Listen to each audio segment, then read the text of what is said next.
Hello friends, नमस्कार। स्वागत है आप सभी का स्टडी विद ज्ञान प्रकाश में। शुरू करते हैं 11 फरवरी 2021 के करंट अफेयर्स। दोस्तों, अगर सीरीज आपको पसंद आती है, सीरीज को आप सपोर्ट करना चाहते हैं तो वीडियो को लाइक करना बिल्कुल भी मत भूलिएगा। पहला क्वेश्चन आपकी परीक्षा के लिए बहुत इंपॉर्टेंट है। क्वेश्चन होगा कि किस देश ने ऑडियो आधारित ऐप क्लब हाउस पर प्रतिबंध लगा दिया है। तो वर्तमान में बहुत सारे देश हैं जो कि इस समय बहुत सारे ऐप को प्रतिबंधित कर रहे हैं। क्लब हाउस नामक ये जो ऐप था, इस पर प्रतिबंध लगाया है चीन ने। तो सही जवाब इसका ऑप्शन ए है। हालांकि चीन जो है, चाइना में बहुत सारे जो है ऐप ऐसे हैं जो कि चलते ही नहीं है, लाइक फेसबुक, यूट्यूब वगैरह वहाँ पर और ट्विटर वगैरह वहाँ पर पहले से ही प्रतिबंधित हैं। लेकिन क्लब हाउस वहाँ पर एक बहुत ही कॉमन तरीके से यूज़ होने वाला ऐप था जिस पर चीन ने प्रतिबंध लगा दिया है। फिलहाल चीन ने इससे मना भी किया है। वो कह रहे हैं कि हमने इस तरीके का कोई फिल्टर यूज़ नहीं किया है। लेकिन विदेशों में स्थित जो रिसर्चर्स हैं उन्होंने दावा किया है कि चीन की जो सरकारी कंपनी है, नाम है चाइना टेलीकॉम लिमिटेड। आपको ये पता होना चाहिए कि चीन में सिर्फ एक कंपनी, चाइना टेलीकॉम लिमिटेड ही वहाँ पर इंटरनेट की सेवा को प्रोवाइड करवाती है। वहाँ पर बहुत सारी कंपनियाँ नहीं हैं, सिर्फ एक कंपनी है। और जिनपिंग सरकार इसके बावजूद भी इंटरनेट सॉवरेनिटी की बात करती है। लेकिन वहाँ पर जो गूगल के तमाम ऐप हैं, जैसे कि फेसबुक हो गया, फेसबुक तो गूगल का नहीं है लेकिन गूगल पर भी वहाँ पर प्रतिबंध है। और इसके अलावा जो अन्य कंपनियाँ हैं लाइक फेसबुक, ट्विटर और यूट्यूब वगैरह भी वहाँ पर बैन है।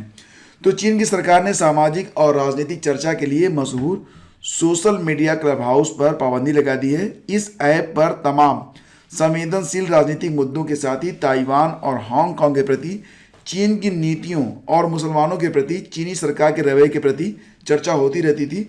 तो चीनी सरकार का यह कदम क्लब हाउस को भी उन हजारों वेबसाइट और सोशल मीडिया साइट्स की लिस्ट में पहुंचा देगा जिस पर चीनी अधिकारियों ने पहले से ही पाबंदी लगा रखी है। आगे बढ़ते हैं। हाल ही में हिंदी फिल्मों के अभिनेता राजीव कपूर का निधन हो गया है। उनकी पहली लोकप्रिय फिल्म कौन सी थी? हालांकि फ्रेंड्स, ये जो क्वेश्चन है ये आपके सूचनार्थ है और ये आपको पता होना चाहिए। अभी कुछ दिन पहले पिछले वर्ष जो अभिनेता थे ऋषि कपूर, उनकी भी मृत्यु हो गई थी 67 वर्ष की आयु में। अब 58 वर्ष की उम्र में उनके छोटे भाई राजीव कपूर का भी कल निधन हो गया है। और उनकी जो एक फिल्म आई थी राम तेरी गंगा मैली, ये काफ़ी चर्चा में रही थी। फिलहाल मैं आपको बता दूं कि ये जो क्वेश्चन मैंने यहाँ पर रखा है ये आपकी सूचनार्थ है। एग्जाम में मुझे नहीं लगता कि ये क्वेश्चन आएगा। हाल ही में भारतीय नौसेना से रिटायर हो चुके किस एयरक्राफ्ट कैरियर को तोड़ने पर सुप्रीम कोर्ट ने रोक लगा दी है? ये क्वेश्चन काफ़ी इंपॉर्टेंट है, वेरी वेरी इंपॉर्टेंट, ध्यान दीजिएगा। और इसका सही जवाब होगा ऑप्शन ए, यानी कि INS विराट। तो फ्रेंड्स, पूरा मामला क्या है? नौसेना से हटाए गए ऐतिहासिक युद्धपोत INS विराट को तोड़ने पर सुप्रीम कोर्ट ने रोक लगा दी है। कोर्ट ने कहा कि फिलहाल यथा स्थिति बरकरार रहेगी। दरअसल सुप्रीम कोर्ट में याचिका दाखिल हुई थी, वहाँ पर यह कहा गया है कि एक ग्रुप भविष्य के लिए इसे सुरक्षित करना चाहता है। खरीदार को 100 करोड़ रुपए की पेशकश की गई है। खरीदार ने इसे कबाड़ बनाने के लिए खरीदा है। याचिकाकर्ता ने कहा कि इसे तोड़ने से अच्छा है कि उसे म्यूजियम में तब्दील कर दिया जाए। विमान वाहक पोत विराट को 1987 में भारतीय नौसेना में शामिल किया गया था। वर्ष 2017 में इसे नौसेना से हटा दिया गया, जिसे बाद में एक ग्रुप ने इसी साल नीलामी में 38.54 करोड़ रुपए में खरीद लिया था। भारतीय समुद्री विरासत के प्रतीक इस युद्धपोत को गुजरात के अलग जहाज तोड़ने वाले यार्ड में पहुंचाया गया था। सुप्रीम कोर्ट ने अब इसे तोड़ने पर रोक लगा दी है। ठीक है। पंडित दीनदयाल उपाध्याय की पुण्यतिथि को किस रूप में मनाने की घोषणा हाल ही में की गई है? जैसा कि आप जानते हैं, पंडित दीनदयाल उपाध्याय की जो पुण्यतिथि होती है वो होती है कब? 11 फरवरी को। तो प्रतिवर्ष 11 फरवरी को अब मनाया जाएगा किसके रूप में? समर्पण दिवस के रूप में, यानी कि ऑप्शन सी हमारा यहाँ पर बिल्कुल करेक्ट है। अगर बात यहाँ पर पराक्रम दिवस की होगी तो पराक्रम दिवस ये प्रतिवर्ष होगा अब से 23 जनवरी को, जो कि नेताजी सुभाष चंद्र बोस की जयंती हो। तो फ्रेंड्स, राजनीतिक पार्टी भारतीय जनसंघ के सह संस्थापक पंडित दीनदयाल उपाध्याय की 11 फरवरी को पुण्यतिथि है और इस दिन को समर्पण दिवस के रूप में मनाए जाने का प्रोग्राम बनाया गया है। भारतीय जनसंघ के सह संस्थापक पंडित दीनदयाल उपाध्याय का जन्म 25 सितंबर 1916 को मथुरा में हुआ था। साल 1951 में भारतीय जनसंघ की नींव रखी गई थी और इस पार्टी को बनाने का पूरा कार्य उन्होंने श्यामा प्रसाद मुखर्जी के साथ मिलकर किया था। 11 फरवरी 1968 को पंडित दीनदयाल उपाध्याय की मृत्यु हो गई थी। तो ये सारे फैक्ट हैं। आगे बढ़ते हैं। हाल ही में कौन सा राज्य one nation one ration card प्रणाली सुधार को पूरा करने वाला 12वां राज्य बन गया है? One nation one ration card प्रणाली सुधार, तो ये राज्य है Rajasthan, that is option B, Rajasthan. तो फ्रेंड्स आपको बता दें कि one nation one ration card, Rajasthan एक ऐसा राज्य बन गया है जो कि इस सीमा में आने वाला 12वां राज्य होगा।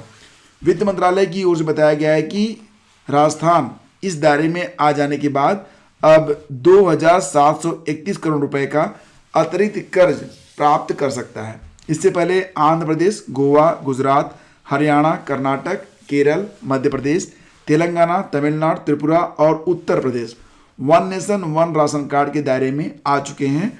और मंत्रालय ने कहा कि एक राष्ट्र एक राशन कार्ड प्रणाली का जो सुधार है वो पूरा होने पर इन 12 राज्यों को व्यय विभाग द्वारा कुल 33,440 करोड़ रुपए की अतिरिक्त उधार जुटाने की अनुमति दी गई है। तो ये जो 12 राज्य हैं इसकी लिस्ट आपके सामने है, आप देख रहे होंगे। और एक देश एक राशन व्यवस्था नागरिकों पर केंद्रित महत्वपूर्ण सुधार है। इसके क्रियान्वयन से लाभार्थियों को, विशेषकर जो प्रवासी श्रमिक हैं और उनके परिवारों को, राष्ट्रीय खाद्य सुरक्षा कानून के अंतर्गत देश भर में किसी भी राशन कार्ड की दुकान पर राशन की उपलब्धता सुनिश्चित हो जाती है। यानी कि अगर कहीं पर भी हो जा रहे हैं तो अपना राशन कार्ड वो इस्तेमाल करके राशन को प्राप्त कर पाएंगे। हाल ही में voice of the customer award किसने जीता है? किस हवाई अड्डे को voice of the customer award से नवाजा गया है? सही ऑप्शन होगा इसका ऑप्शन ए, कैंपेगौड़ा अंतर्राष्ट्रीय हवाई अड्डा। और ये स्थित कहाँ पर है? ये बेंगलुरु में स्थित है, कर्नाटक। एशियाई वर्ल्ड के director general Luis Filipe de Oliveira ने यह बात बताई है। उन्होंने कहा है कि बेंगलोर का जो अंतर्राष्ट्रीय हवाई अड्डा है, जिसको नाम दिया गया है कैंपेगौड़ा इंटरनेशनल एयरपोर्ट, उसने इस विकट स्थिति में कोविड-19 के दौरान भी अपने पैसेंजर्स को गैदर होने यानी कि एकत्रित होने के बावजूद भी उसने तमाम सुविधाएं उनको प्रोवाइड करवाई हैं। कोविड-19 से बचाव के लिए सारे प्रयास किए गए और सभी कस्टमर को उत्तम सेवा प्रदान की गई है, जिसकी वजह से voice of the customer award दिया गया है कैंपेगौड़ा अंतर्राष्ट्रीय हवाई अड्डे को। आगे बढ़ते हैं, चलते हैं अगले क्वेश्चन पे। हाल ही में किस देश ने म्यांमार के साथ संबंधों को निलंबित यानी कि सस्पेंड कर दिया है? तो ये देश बन गया है option C, that is New Zealand. तो फ्रेंड्स, जैसा कि आप लोग जानते हैं कि इस समय म्यांमार में जो सैन्य तख्त पलट हुआ है उसके बाद पूरी दुनिया से उसके जो संबंध हैं उसकी समीक्षा लगभग हर देश कर रहा है, लेकिन न्यूजीलैंड ने यहाँ पर अपने जो संबंध थे म्यांमार से उसको तोड़ लिया है, फिलहाल उसको सस्पेंड कर दिया है। तो यहाँ पर न्यूजीलैंड की जो प्रधानमंत्री हैं जैसिंडा अर्डर्न, उन्होंने अंतर्राष्ट्रीय समुदाय से म्यांमार में होने वाली घटनाओं की कड़ी निंदा करते हुए कहा है कि म्यांमार के लिए जो हम कर सकते थे हमने वो किया है। और फ्रेंड्स, म्यांमार की सेना ने पिछले सप्ताह नागरिक नेता आंग सान सू की और उनकी नेशनल लीग फॉर डेमोक्रेसी यानी कि एनएलडी पार्टी के दर्जनों अन्य सदस्यों को 10 साल के नागरिक शासन को समाप्त कर दिया है। न्यूजीलैंड चाहता है कि संयुक्त राष्ट्र मानवाधिकार परिषद म्यांमार के विकास पर चर्चा करने के लिए एक विशेष सत्र आयोजित करे। तो जैसा कि आप लोग जानते हैं, कल मैंने आपको बताया था कि संयुक्त राष्ट्र मानवाधिकार परिषद में अमेरिका की दोबारा से वापसी हो रही है। 2018 में इसमें से ट्रंप यानी कि तत्कालीन जो राष्ट्रपति थे उन्होंने अमेरिका को बाहर कर लिया था। फिलहाल जो बाइडेन जो कि नवनिर्वाचित राष्ट्रपति हैं अमेरिका के, उन्होंने इसमें वापसी की बात कही है। और संयुक्त राष्ट्र मानवाधिकार परिषद का जो मुख्यालय मिलेगा वो आपको कहाँ पर मिलेगा? जिनेवा में मिलेगा। जिनेवा कहाँ पर है? स्विट्जरलैंड में। तो भारत और अफगानिस्तान ने हाल ही में अफगानिस्तान में किस जगह पर शाहतूत बांध बनाने के लिए समझौते पर हस्ताक्षर किए हैं? वेरी वेरी इंपॉर्टेंट क्वेश्चन, और इसका सही जवाब होगा ऑप्शन बी, काबुल में। ठीक है, तो फ्रेंड्स यहाँ पर थोड़ा सा जानेंगे हम लोग शाहतूत बांध के बारे में। अफगानिस्तान में शाहतूत बांध, इसको जो है लालंदर भी कहा जाएगा, लालंदर बांध, तो इसके निर्माण के लिए भारत और अफगानिस्तान के बीच समझौता ज्ञापन पर हस्ताक्षर हुए हैं। यह परियोजना भारत और अफगानिस्तान के बीच नई विकास साझेदारी का एक हिस्सा होगी। लालंदर यानी कि शाहतूत बांध काबुल शहर की सुरक्षित पेयजल संबंधी जरूरतों को पूरा करेगा। जैसा कि आपको पता है कि काबुल में जो पेयजल है उसकी काफ़ी किल्लत होती है। तो फ्रेंड्स, ये जो बांध बनेगा वो काबुल नदी की एक सहायक नदी है जिसका नाम है मैदान नदी, उस पर किया जा रहा है। यह भारत द्वारा अफगानिस्तान में बनाया जा रहा दूसरा बड़ा बांध है। इससे पहले भारत अफगानिस्तान मैत्री बांध यानी कि सलमा बांध का उद्घाटन जून 2016 में किया जा चुका है। दोस्तों आपको बता दूं कि आपके कंप्लीट रिवीजन के लिए हमने एक बहुत ही अच्छा प्रयास किया है। फिलहाल हमारा प्रयास आपको कैसा लगा ये जब आप पढ़ेंगे इसे तब आपको पता चलेगा। तो हमने आपके लिए जो पिछले महीने हैं उसके जो करंट अफेयर्स हैं उसकी ई बुक आपको उपलब्ध करवा दी है। इसको डाउनलोड करना चाहते हैं तो इस वीडियो का डिस्क्रिप्शन आप चेक कर सकते हैं।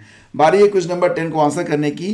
अक्टूबर 2020 में हिमाचल प्रदेश में अटल सुरंग का उद्घाटन प्रधानमंत्री नरेंद्र मोदी ने किया था। इसकी कुल लंबाई कितनी है ये क्वेश्चन पूछा गया था। सही जवाब है इसका ऑप्शन बी। बहुत सारे लोगों ने बहुत ही अच्छा आंसर दिया है, लेकिन आज मैं यहाँ पर फीचर कर रहा हूँ अजय रावल जी का आंसर। इन्होंने भी काफ़ी अच्छा जो आंसर लिखा है। और अब बारी है क्विज नंबर 11 की। तो आज का क्विज ये होगा कि हाल ही में बाबा आमटे की पुण्यतिथि किस दिन मनाई गई है। तो बताइएगा आप लोग कि बाबा आमटे कौन थे और भारतीय स्वतंत्रता संग्राम में इनका क्या महत्वपूर्ण योगदान रहा। तो हम मिलेंगे आपसे अगले वीडियो में। वीडियो अगर आपको पसंद आता है तो इसे लाइक और शेयर करना बिल्कुल भी मत भूलिएगा। Thank you so much. Have a great day. जय हिंद।